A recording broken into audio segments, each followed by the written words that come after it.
In this video, we'll be changing out the PCV valve here on the 2012 Toyota Prius, and this is the same for the Priuses that are to 2016.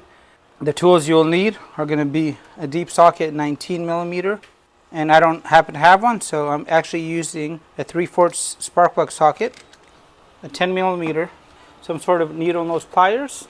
The PCV valve is located right back here, and if you are dealing with a check engine light situation, make sure that you guys get the OEM PCV valve. I'll leave you guys a video on why in the video description box down below. And what we're going to be doing is undoing this 10 millimeter so we get a little bit more access to the top of the PCV valve. If you want extra room, you could get rid of the spark plug coil right here. It just comes up after you remove the 10 millimeter here. Then I'm going to go and back up that hose, and then we're going to come in sideways and get that removed. I have my son helping me on this video, and this is the very first time he is changing out PCV valve. So you want to go ahead and undo this. It's not going anywhere. You don't hear that click, so you want to put your finger on it, okay? So it gives it a little resistance. Now this just backs up. Okay. With that 10 millimeter out of here, I have a lot more room to go and access this area.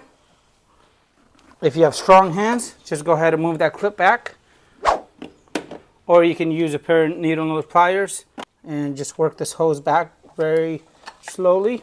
You do not want to damage it. And now I'm going to come from the back, get the 19 millimeter over the PCV valve, get my ratchet ready, and you might have to try a shorter extension to get access to the space as it's very limited. And there it is, guys. And you could do this with the open-ended wrench. It'll just be a little tight, but it's very tight as there's a little piece of metal on the other side that'll block you, and you're going to dig into the block. Now I got the new valve, and I'm going to go and start this by hand. Tighten this down, and I'll display for you guys the torque settings. Okay, that's nice and tight. Now all I need to do is go ahead and put the hose back on. Slide that into place. Move the clip back.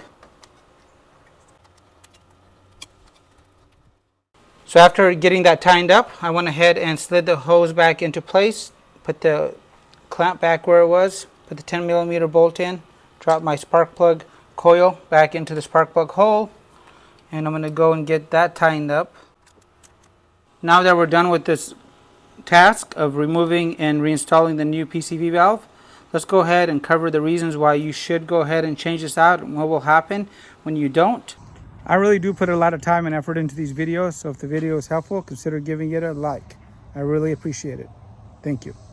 And one thing that makes the PCV valve really important on hybrid vehicles that a lot of people don't talk about is the fact that the engine constantly starts and stops. What happens is the motor oil on your Prius actually gets a very strong odor of fuel because of the blow-by as it's starting, stopping, starting, stopping. So this is really going to keep that problem at bay, and this is going to be the PCV valve from my Dodge Caravan. It has a very similar function, even though it looks completely different. There's a little spring in there, and what happens is it opens and closes depending on the pressure that's created by the PCV. So when you don't change these out in a timely manner, you're going to have a lot of issues. And this could be as simple as a check engine light, or if the pressure really builds up and this is completely shut, it'll go and blow a lot of gaskets on your vehicle. So the crankcase needs to actually let all that pressure out. And the way it does it, there's a little spring, you can hear it, and that spring opens and closes. So when it does remain completely shut, that pressure will keep building up, and as I mentioned, you'll blow some seals, and you can also have rough idles. And now let's talk about what happens when this actually remains completely open. It's letting all the air from here go straight back into the intake. So when this does happen, you may notice oil consumption issues, so your vehicle might be running low on oil. This can go ahead and damage your exhaust systems and your emission components. So oil on the catalytic converter will eventually go and poison it. So this can poison your catalytic converter. If you look at your exhaust tailpipe, you might notice there's a lot of black looking soot in there. And that's because you have an oil consumption issue, because the PCV valve is actually wide open, and as you rev up the motor and you let off the accelerator, it creates a lot of vacuum and it sucks oil through here back into your intake, which you're going to go and burn, and it's going to go down your exhaust system. And if you're in a bind, you can always buy yourself a little time by cleaning these out with just some brake cleaner, and eventually you are going to have to replace them because the spring in here is just going to go and lose the resistance. Now, I like changing these out at least every 50,000 miles, and they're very inexpensive and it's very easy to do so. If there was anything about PCV valves that I didn't mention that you feel is important, please comment down below and let me know. Thank you so much.